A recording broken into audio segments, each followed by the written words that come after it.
So the issue then, of course, also has to do largely with what you are having to deal with now. What are you?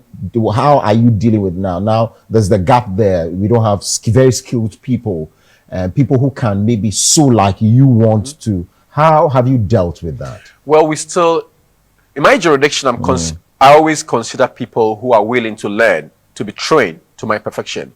And I'm not afraid to train you. There's a perception that when you train the person to become perfect like you, he lives and go. I'm not afraid to. I've never feared somebody leaving me after my training. I believe I've impacted on someone, whereby the person is going to duplicate himself as a perfect dressmaker. All right, but you should be willing, because master hands comes with willingness. It comes with sacrifice.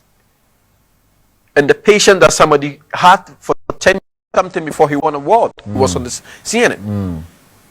You know, you should be willing. I always believe in training, but you should start from somewhere. I had experience recently with a lady who studied fashion in the university, and she said, "You want to do a national service?" She went online and saw about me. I said, "Okay, I'm willing to assist you.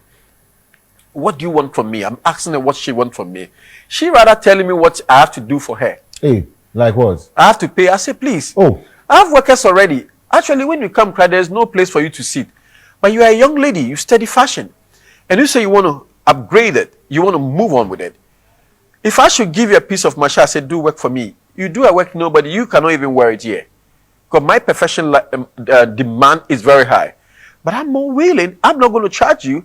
I'm not going to take anything from you. Above all, you have a tea to drink in my office. So my bill will go up, right? And so she wanted to be paid. She wanted to be paid because they said the national service. I said, please, I'm not paying you. I don't even need you, actually. I'm really going to offer myself and really perfect you. I tell her, give me the national service personnel supervisor who told her, let me call him and let him understand that I am perfecting your skills. Because if you leave and go and teach in a school, what are you going to teach? And I asked her plainly, is your passion to be a cloth maker or a fashion designer? I said, yes. I said, well, I'll help you out. You see, and that is where we're lacking. They come out of the training institution, right, with such a perception or thoughts that they are better off than the one already on the field. Because when he came, I did not show him my old certificate. Because maybe if Odo River took it away, I don't know. Or cockroaches have chewed it. But you are looking for something whereby there's someone who have it. So there's a willingness that must come out from them. Exactly. So it's not only even about whether you are skilled. Beyond that, how committed are you? I mean, they see it as you guys are the ones making the money now. Of course, we are making the money, but you want to make money. Humble yourself and come and join the group. Okay. You can't join any association feeling like you're on top. No matter how big you are, when you are joining an association as a newcomer, there should be a submission, right? And I think there's a problem between the lecturers and then those manufacturing on the field. There's no connection. The connection is there's a gap again. There's a gap. I mean, the gap is the academia and the industry. There's so much gap. No, they don't come around to know what is happening. Could you believe at a point I have workers? A sister was attending one of the universities. Let's say technical training, Accra Technical Training Center is a university, let's call it Polytechnic, right? And she studied fashion, and she has to come out of the school and let somebody outside do things for them. A small common design. So I asked her, you don't have this machine? He said, no. I said, no. You should buy this machine. It's part of the course you are studying. The school should own it. Somebody in the industry, roadside in the corner, have that machine. And you have to, schools, and the school doesn't have it. And I say, how much fees do you pay? And the fee you pay can buy that machine and employ this guy to come so that the education will be so complete. You know, you have a full pack training. You know, we've not considered all those things because the industry and the academia, it looks like everybody is trying to do something.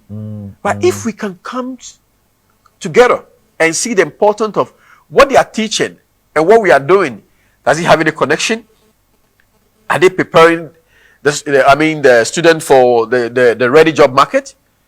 And I think other parts of the world, that's what they do. That's why you see them progressing. No wonder. Well, this is not to say, and this is not against the School of Performing Arts, but it's been something that's been on my mind all through. So you have, so this is just the acting, Ankele White, Latif Abubakar, and one others. These are people who have not gone to the School of Performing Arts. And you have the School of Performing Arts graduates coming out, and they rather cannot stage plays like this in this magnitude. Yeah. And so I've always had that issue with the gap that is between academia and industry. So you are looking forward, would you be willing to go lecture somewhere? I mean, part-time, where you, once a while?